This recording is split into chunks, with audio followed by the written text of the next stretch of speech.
Welcome to Lighting Villa. In this video, we will learn how to turn on solar umbrella lights. So, the process of turning on solar umbrella lights is quite simple.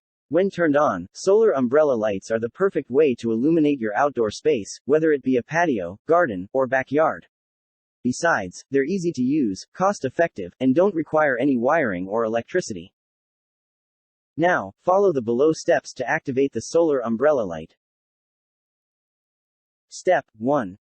The first step is to check the battery charge by pressing the button on the solar panel. When you press this button, you will hear a beep sound if the battery has a sufficient charge. If you do not hear any sound, it means that your umbrella lights are not ready for use. Step 2. The next step is to unfold your umbrella and install it on its stand.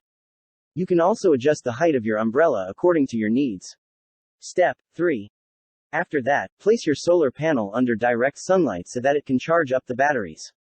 If there is no sun available at all, you can also plug its power cable into an electrical outlet and let it charge up there as well. Step 4. Now, turn on your solar umbrella light by pressing the button on the battery pack.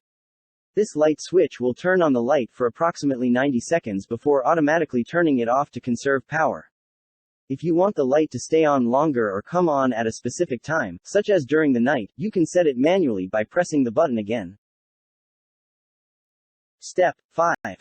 If you need to change the direction of your solar umbrella light, twist it clockwise or counterclockwise until the desired position is. Step 6. Finally, to turn on the lights immediately when you want, place your solar umbrella light in an area that receives plenty of sunlight during the day. This way, it can charge during daylight hours and be turned on anytime by pressing the switch along with providing illumination at night. Thanks for watching. Hope you enjoyed watching the video. Don't forget to leave a thumbs up and I will see you in the next video. Until then, take care and stay safe.